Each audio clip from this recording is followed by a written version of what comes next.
सन्मानाने विचारमंचाच्या समोरील आपण सर्व सन्मानाने परिवर्तनाच्या लढ्यात ज्या ज्या महामानवांनी महानायिकांनी योगदान दिलं त्या सर्व महामानवांना महानायिकांना विनम्र अभिवादन करत या मंचावर ज्यांचा सन्मान संपन्न झाला ते आयुष्यमान खासदार अमर बापू, आमचे दुसरे खासदार बळवंत भाऊ.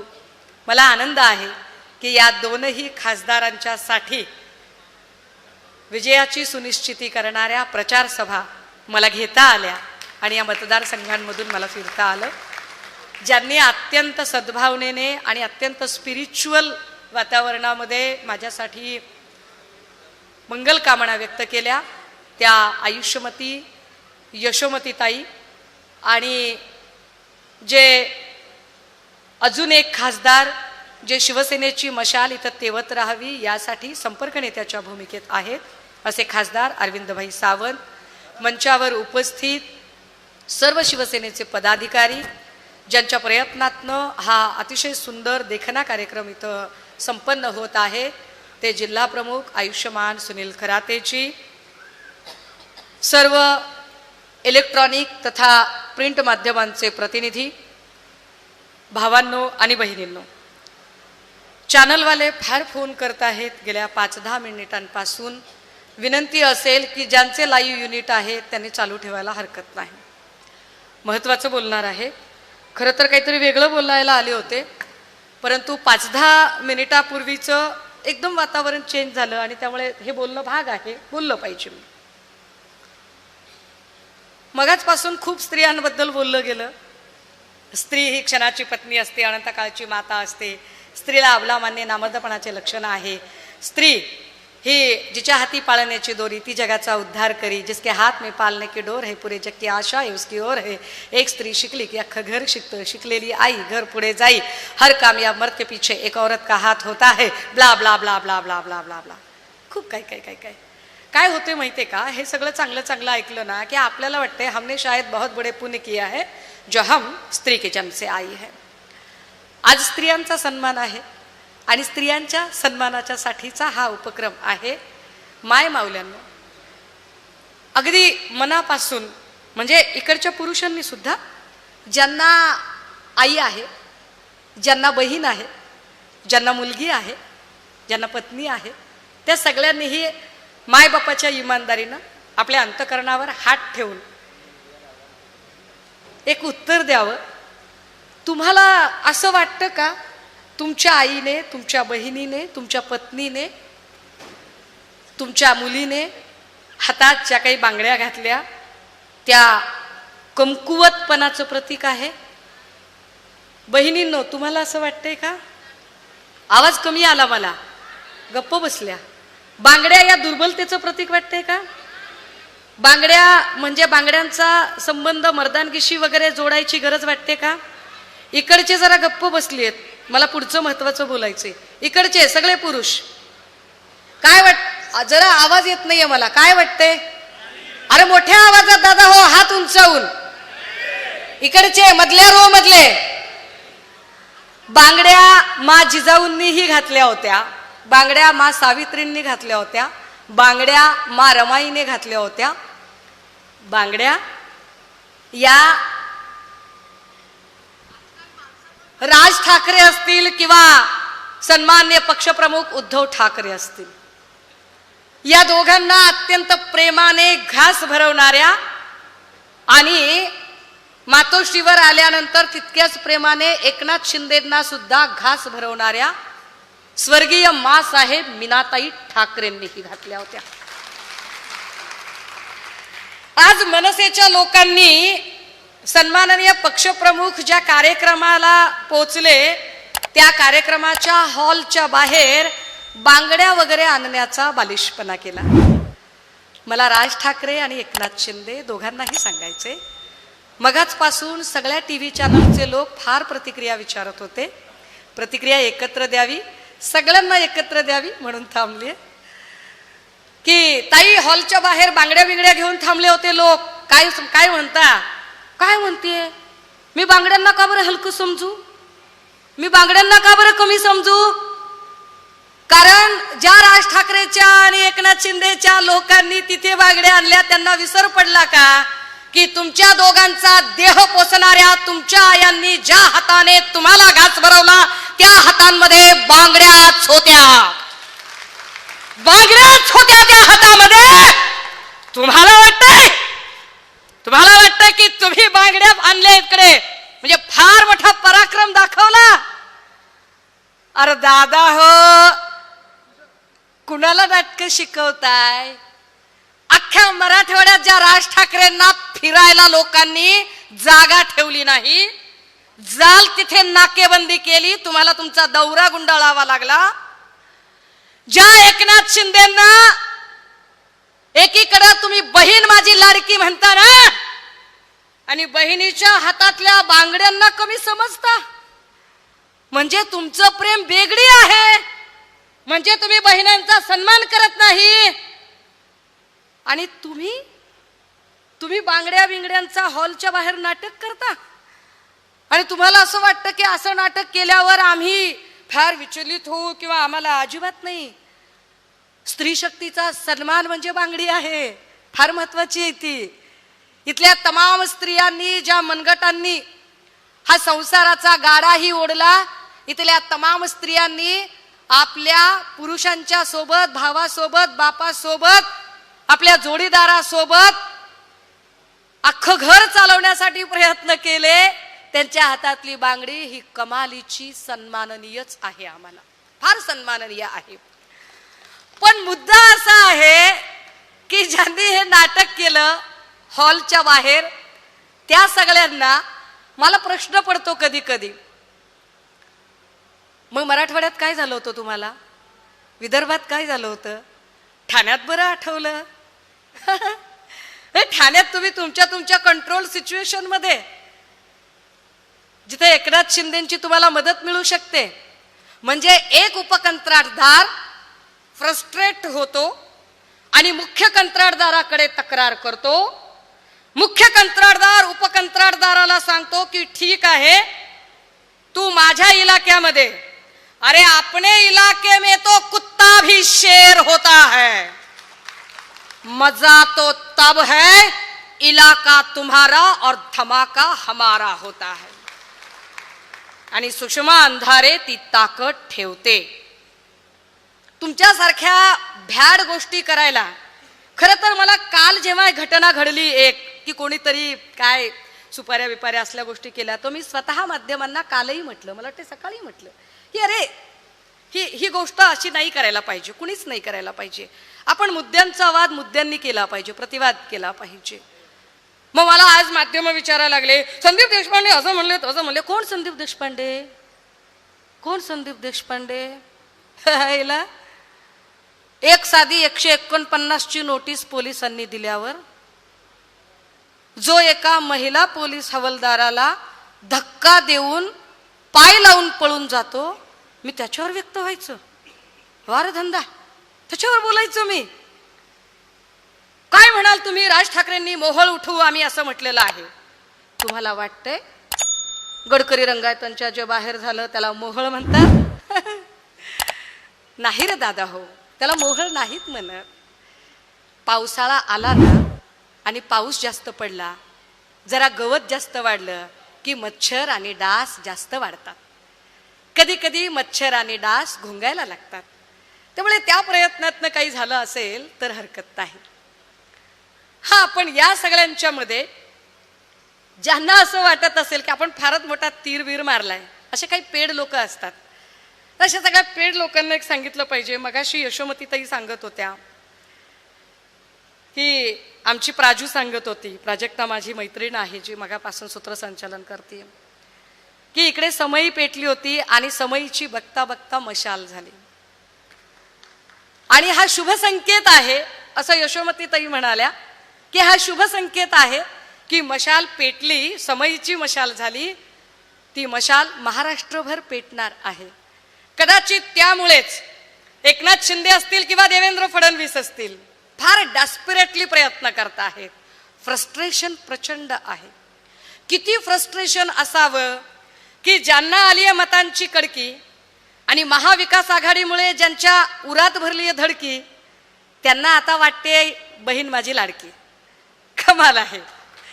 आता इतकी जर बहीण लाडकी असेल तर माय मावल्या हो, तुम्ही विचार करा बरं. मला सांगा, तुमचं वय 25 असेल, 35 असेल, 40 असेल, 45 काय जे असेल असेल, आहे की नाही. माया हो, तुमचा भाऊ तुम्हाला आत्ता मिळाला का तुमच्या जन्मापासून मिळाला? जन्मापासून मिळाला असेल ना. भाऊ बहिणीचं नातं जन्मापासून तयार झालं असेल ना. म्हणजे ज्या महाराष्ट्रातल्या आमच्या माय मावल्या कालपर्यंत एकनाथ शिंदेच्यासाठी कुणीच नव्हत्या, अजित पवारांच्यासाठी कुणीच नव्हत्या, देवेंद्र फडणवीसांच्यासाठी कुणीच नव्हत्या, त्या अचानक बहीण झाल्या. बरं, त्या बहीण कधी होत आहेत? त्या 21 वर्षानंतरच होत आहेत. मग 21च्या अलीकडची बहीण नाही का? मग ती वैरी नाही का तुमची? मग ती 65 पुढची पण बहीण होत नाही, 21 ते 65च्याच मधली बहीण होते. बरं बाबा, ती बहीण आहे. आता तुम्ही विचार करा बरं माया हो, समजा तुम्ही गेलात म्हणजे तुमच्या माहेरी गेलात, आणि समजा तुम्ही माहेरी गेलात आणि तुमच्या भावाने तुमच्यासाठी 1500ची काय 15,000ची साडी घेतली, तुमच्यासाठी 15,000ची साडी घेतली, पण तुमच्या नवऱ्याला अजिबात मान दिला नाही, तुमच्या लेकराला जेवलास का एवढं सुद्धा विचारलं नाही. नेसता का तुम्ही साडी? अय बाया हो, नेसता का? मोठ्या आवाजात हात वर करून नेसता का? आता मला सांगा, जर मग तुम्ही ती साडी नेसत नाही तर इथं दाजीला नोकरी नाही, भाच्यांना शिक्षण नाही, लेकरं उपाशी तपाशी नुसतीच फिरायला लागलेली, 1500 काय होईल? बरं, किती द्यायचा वायदा झालता आपल्याला? हा, वायदा झाला होता 15 लाखाचा, आणि विषय कुठपर्यंत येऊन पोहोचलाय तर 1500 पर्यंत. आयला एवढी चिंधीगिरी कशी करावी बरं? आणि ते चिंधीगिरी करणारे लोक, त्यांना वाटते की एका हॉलच्या बाहेर आपण काहीतरी नाटक केलं तर फार शिवसैनिक अस्वस्थ होईल, हतबल होईल, blah blah blah blah blah. त्यांना हे कळायला हवे की आम्ही शिवसैनिक आहोत, आम्ही शिवसैनिक आहोत. महाराष्ट्रामध्ये ज्या वंदनीय बाळासाहेबांनी या महाराष्ट्राच्या सत्ता मत्ता अस्मिता अबाधित ठेवण्यासाठी जीवाचं रान केलं होतं, रक्ताचं पाणी करून इथं शिवसेनेचा वटवृक्ष वाढवण्याचा प्रयत्न केला, हाडाची काढ करून ही संघटना वाढवली. ती संघटना चोरा चिलटांच्या हातात जाऊ देण्या इतपत आम्ही दुबळे नाही आहोत. ती संघटना आमची आहे हे आम्ही लोकसभेमध्ये सिद्ध केलेलं आहे. आणि आता जेव्हा विधानसभा समोर आली आहे त्यावेळेला घाबरत आहेत सगळे. ज्यांनी लोकसभेमध्ये आपल्याच लाडक्या बहिणीच्या विरोधात उमेदवार उभा केला त्यांनी लाडकी बहीण योजना जाहीर करावी. काय दैव दुर्विलास आहे. ज्यांना आपल्या बहिणींची काळजीच नाहीये अशी लोक पुढे यावी. ती माणसं आता म्हणजे बघा, विधानसभेच्या आधी यांना बहीण लाडकी वाटली नाही. 2014 पासून सत्ता आहे ना भाजपची. 2014ला बहीण लाडकी वाटली नाही, 15ला वाटली नाही, 16ला 17ला 18ला वाटली नाही, 19ला पण वाटली नाही, हा आता पण वाटली नाही. आता अचानक एकदम लोकसभेचा निकाल लागल्यावरच जेव्हा त्यांना वाटायला लागतं तेव्हा एक विचार मनात येतो की इथल्या अंगणवाडीच्या सेविका, आशा वर्कर, जिल्हा परिषद प्राथमिक आरोग्य केंद्रातल्या परिचारिका, विना अनुदानित काम करणाऱ्या शिक्षिका या तुमच्या बहिणी नाहीत का? त्यांच्या हक्काचा पगार तुम्ही देत नाही. तुमच्या योजनेची भरती करण्यासाठी अंगणवाडी सेविका आणि आशा वर्करसाठीचा निधी तुम्ही वळता करता, त्या निधीतनं तिकडचं पेमेंट करायचा प्रयत्न करता आणि तुम्हाला वाटतं की तुम्हाला कोणी बोलणारच नाही. राज ठाकरेजी, एकनाथ शिंदेजी, मला आपल्याबद्दल अपार सहानुभूती आहे.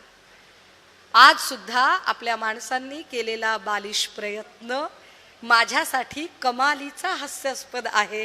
कारण राज ठाकरेजी, मी तुमच्यावर तर अजिबातच व्यक्त होणार नाही. मी खूप आधीच सांगितलं की मला एकदा बोलायचं होतं आणि मी ती बोलले. आणि मी बोलताना इलाके शोधत नाही बरं का, कंट्रोल सिच्युएशनचे. मी बोलताना म्हणजे हा माझा इलाका आहे का, माझ्या खासदाराचा आहे का, माझ्या आमदाराचा आहे का, माझी माणसं अवतीभोवती आहेत का, हे मी शोधत बसत नाही. कारण माझं कायम म्हणणं असतं की की कळप लांडग्यांचे असतात, वाघीण एकटीच येते. ताकदीनं लढतो आम्ही. पण तुम्ही ज्या पद्धतीने एक खेळ करू पाहिला, सकाळी नितेश राणे सारखा एखादा माणूस अत्यंत गलिच्छ भाषा करतो, आंदोलक मराठा आरक्षणातला असेल, धनगर आरक्षणातला असेल, ओबीसी आरक्षणातला असेल, आंदोलक कुठल्याही आरक्षणातला असेल किंवा अजून कुठल्या मागणीसाठीचा असेल, आंदोलन करणं हा त्याचा संविधानिक अधिकार आहे. आणि त्या संविधानिक अधिकाराने जर तो आंदोलन करत असेल तर त्याच्याशी योग्य ती चर्चा करणं ही सरकारची जबाबदारी आहे. तुम्ही चर्चेची जबाबदारी नाकारता आणि त्या चर्चा करण्याच्या ऐवजी तुम्ही उपकंत्राट देता आणि उपकंत्राटदारांना राज्यभर फिरवता आणि राज्यभर त्यांच्याकडून सामाजिक तेढ निर्माण करेल अशी वक्तव्य घडवता. मराठा साळी माळी कोळी तेली तांबोळी आतार सुतार लवार कुंभार बागवान बेरड बेस्तर बेलदार रामोशी घिसाडी कैकाडी पारधी कंजारभाट लाड लक्ष्मी माकडवाले अस्वलवाले जगवाले आराधी भराडी गोंधळी चित्रकथी सिक्कलगार छप्परबंद कितीतरी जाती. या सगळ्या जातीतली गावगाड्यातली माणसं गावामध्ये गुन्ह्या गोविंदाने नांदतात, नांदायची. पण फडणवीस साहेब तुमच्या अतिरेकी महत्वाकांक्षेपोटी तुम्ही या सगळ्या जातींमध्ये विष पेरायचं काम केलं. मी ओबीसी प्रवर्गातली आहे. फडणवीस साहेब तुम्ही विष पेरताय. सकाळी नितेश राणे जे बोलला ते विष पेरणारच बोलला, स्क्रिप्ट तुमची आहे. काल परमवीर सिंग जे बोलले स्क्रिप्ट तुमची आहे. कारण जो परमवीर सिंग माननीय न्यायालयाच्या समोर शपथपत्र दाखल करून सांगतो की माझ्याकडे कुठलेच पुरावे नाहीत अनिल देशमुखांच्या विरोधात, मी ऐक्यू माहितीच्या विरोधात वर बोललो होतो, माझ्याकडे पुरावे नाहीत, तो परमवीर सिंग अचानक 3 वर्षानंतर सांगतो की होय होय माझ्याकडे पुरावे आहेत, वेळ आल्यावर दाखवेन. ज्या अर्थी परमवीर सिंग म्हणतो की माझ्याकडे पुरावे आहेत, वेळ आल्यावर दाखवेन, पुरावे तर नाहीत त्या पठ्ठ्याकडे, पण जर एका मिनिटासाठी खरं धरलं की बाबा त्याच्याकडे पुरावे आहेत तर न्यायालयाला का दिले नाही? याचा अर्थ त्याने न्यायालयाचा अवमान केला, उल्लंघन केलं, न्यायालयासमोर त्याने खोटं शपथपत्र दाखल केलं. मग परमवीर सिंगावरती सुमोटो दाखल करत का त्याची न्यायालयीन कस्टडी मागू नये? पुन्हा न्यायालयाने त्याला कस्टडी घेतली पाहिजे की न्यायालयाचा अवमान केलाय त्या माणसाने? परमवीर सिंगांची स्क्रिप्ट फडणवीस साहेब आपण लिहिता. मी फार आरपार बोलते, फार स्पष्ट बोलते. ताकाला जाऊन भांड लपवायची माझी सवय नाही. कारण तुम्ही आज मर्यादा ओलांडल्या आहेत. स्त्री शक्ती सन्मान सोहळा आहे. मी एक स्त्री आहे, मला त्याचा अभिमान आहे. मी कधीही स्त्री असण्याचं विक्टिम कार्ड खेळलं नाही, कुठल्याही स्त्रियांनी ते खेळू नये. मी नागरिक आहे, सजग नागरिक आहे. मला माझ्या लढण्याची माझं कौशल्य माझ्याकडे हस्तगत आहे. मला माझी लढाई लढता येते. आणि जेव्हा कुणी मातोश्रीच्या संबंधाने अवाक्षर बोलण्याचा प्रयत्न करतो तेव्हा त्यांनी याचं भान ठेवावं की एक सुषमा अंधारे नाही तर सुषमा अंधारे, अरविंद सावंत, अनिल परब यांच्यासारखे, संजय राऊत यांच्यासारखे आमचे हजारो निधड्या छातीचे शिवसैनिक छातीचा कोट करून तयार असतील. फडणवीस साहेब, वार जर परत फिरला तर तो कोणत्या दिशेने फरल याचं भान तुम्हाला असू द्या. कारण आम्ही अत्यंत संयमाची भाषा बोलतो, पण तुम्हाला संयमाची भाषाच समजत नाही. तुम्ही महाराष्ट्रात रक्तरंजित क्रांती करू पाहताय. तुम्ही महाराष्ट्रामध्ये सगळ्यांना अस्थिर करू पाहताय. तुम्ही तुमच्याकडच्या काही आक्रस्ताल्या बायका लोकांच्या आयुष्यात डोकावतात. विद्या चव्हाण सारख्या बाईचं आयुष्य उद्ध्वस्त करायला निघतात. अरे स्त्री म्हणजे कोण? तुम्ही कशासाठी वापर करता त्यांचा? एक स्त्री कधी संजय राठोडांना कधी ती चप्पल मारायची भाषा करते आणि ती स्त्री कोर्टामध्ये सांगते की नाही मी केस माघारी घेतलीये, आणि त्या स्त्रीचा मुंबईच्या लालबागच्या जवळ 20 कोटीचा फ्लॅट तयार होतो. फडणवीस साहेब, बात निकलेगी तो दूर तलक जाएगी. आम्हाला इतकं बोलायला भाग पाडू नका. मी अजिबात राज ठाकरेंवर बोलणार नाही, एकनाथ शिंदेंवर बोलणार नाही. कारण माझं स्पष्ट म्हणणं आहे की फडणवीस साहेब, स्क्रिप्ट तुमच्याकडून येतात. तुम्ही किती स्क्रिप्ट कशा द्यायच्या ते तुमचं तुम्ही ठरवा, पण कळसूत्री बाहुल्या व्यवस्थित ट्रेन करा. कळसूत्री बाहुल्यांकडून युद्ध लढली जात नाहीत. युद्ध लढण्यासाठी जातीचे मातीचे शिवसैनिक लागतात. आमची जात लढणाऱ्यांची जात आहे.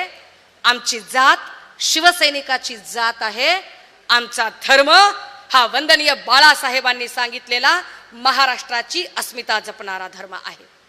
पण या महाराष्ट्राला जर अस्वस्थ करण्याचा प्रयत्न केला जात असेल तर आज जशी ही मशाल पेटली, ती मशाल गल्ली गल्लीमध्ये, घराघरामध्ये, गावागावामध्ये, नगरानगरांमध्ये पेटेल.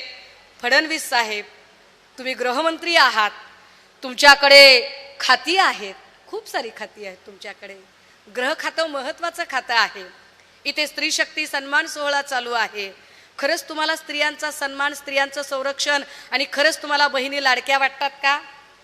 जर तुम्हाला बहिणी लाडक्या वाटत असतील तर फडणवीस साहेब, ज्या राहुल शेवाळेंना तुमच्या महायुतीने तिकीट दिलं त्या राहुल शेवाळेंकडून रिंकी बक्सला नावाच्या महिलेचं लैंगिक शोषण झाल्याचा आरोप त्या महिलेने केला. तिचा सन्मान, ती तुमची लाडकी बहीण नाही का? तुमच्या भाजपच्या पदाधिकाऱ्याने, श्रीकांत देशमुखने निर्मला यादव नावाच्या माय माऊलीला फसवलं, ती तुमची लाडकी बहीण नाही का? उदगीरमध्ये 8 वर्षाच्या लेकराला चुरगळून टाकलं, ते तुमच्या बहिणीचं लेकरू नाही का? माजलगाव मध्ये इयत्ता 9वीची पोरगी चुरगळून टाकली, ती तुमची लाडकी बहीण नाही का? उरण आणि पनवेल मध्ये निर्घुण झालेल्या हत्या त्या तुमच्या लाडक्या बहिणी नव्हत्या का? या सगळ्या बहिणींना 1500 नको आहेत फडणवीस साहेब. या सगळ्या बहिणींना सुरक्षितता हवी आहे. ती सुरक्षितता गृह खातं देऊ शकतं. पण अडचण अशी आहे फडणवीस साहेब की राज्याची सुव्यवस्था, कायदा, सुरक्षितता राखण्यासाठी जे गृह खातं वापरायला हवं ते गृह खातं तुम्ही विरोधकांवर केसेस टाकण्यासाठी, षडयंत्र करण्यासाठी आणि त्यांच्यावरती पाळत ठेवण्यासाठी वापरता. हे जास्त वाईट आहे. इथे सुनील खरातेवर पण केसेस पडल्यात, सुधीर भाऊ सूर्यवंशीवर केसेस पडल्यात. आमच्यावर तर केसेस, तुम्ही काय मला स्कॅन केलं नसेल का? मला तर तुम्ही लाख वेळा स्कॅन केलं असेल. अगदी माझ्या गाडीत डिझेल कसं भरलं जातं इथं पासून तुम्ही मला स्कॅन केलं असेल.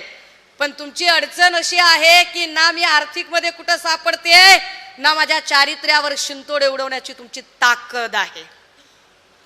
कारण आम्ही खानदानी लेकरं आहोत. पण आज मला आश्चर्य वाटते, कसं काय असं लोक करू शकतात बरं?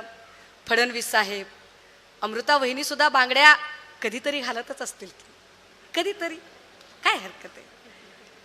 आणि शोभा काकींनी सुद्धा बांगड्या घातल्या असतील, आमच्या लता वहिनींनीही बांगड्या घातल्या असतील.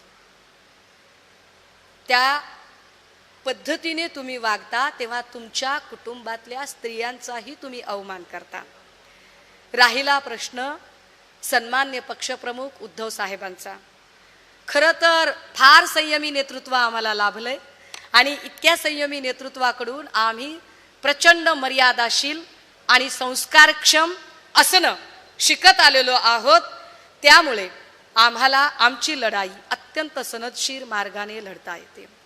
आज स्त्री सन्मान सोहळ्यामध्ये ज्या ज्या महिलांचा सन्मान झाला त्या सगळ्या महिलांकडून अपेक्षा असेल की मुद्दा हा पक्षीय राजकारणाचा वगैरे अलहिदा सोडून द्या हे सगळं, पण जे कुणी समाज व्यवस्थेत असे पुरुष प्रधान असतील आणि काही अशा पुरुषी मानसिकतेच्या स्त्रियाही असतील ज्या स्त्रियांच्या हातातल्या बांगड्यांना कमजोर समजतात किंवा नामर्दानगीचं प्रतीक म्हणून कुठल्या तरी आंदोलनामध्ये बांगड्या आणतात, अशा लोकांना त्यांची जागा दाखवायला शिका.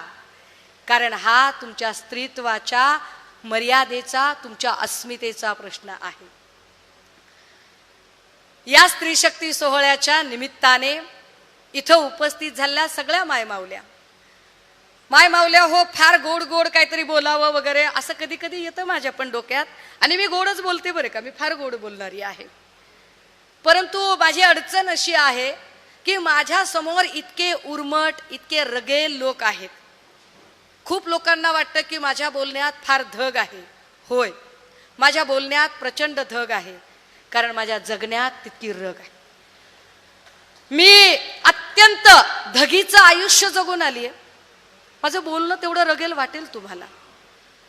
मी ज्या पद्धतीने मगाशी यशोमतीताई म्हणाल्या की आता सुषमाताईंना तुम्ही सभागृहामध्ये पाठवलं पाहिजे वगैरे, पण याच मंचावरून मी फार प्रामाणिकपणे प्रांजळपणे सांगितलं पाहिजे की सुषमा अंधारे या पक्षामध्ये कुठलीही पदं घ्यायला आली नाही. किती लाखाच्या बॉन्डवर किती शिवसैनिक पदाधिकाऱ्यांना लिहून हवा आहे ते माझी लिहून द्यायची तयारी आहे. मी इथे पदांसाठी आलेली नाही.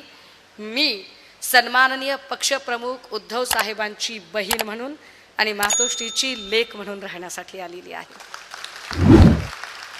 आणि म्हणून या स्त्री शक्ती सोहळ्याच्या निमित्ताने आमच्या सुनील भाऊंनी जो कार्यक्रम घेतला त्या कार्यक्रमाच्या साक्षीने हे ठामपणे सांगितलं पाहिजे की स्त्री शक्ती काय असते हे येणाऱ्या विधानसभांना आम्ही दाखवू. आणि हो, या सगळ्यात अजून एक महत्त्वाची बाब राहील की मशाल पेटलीये असं यशोमतीताई म्हणाल्या.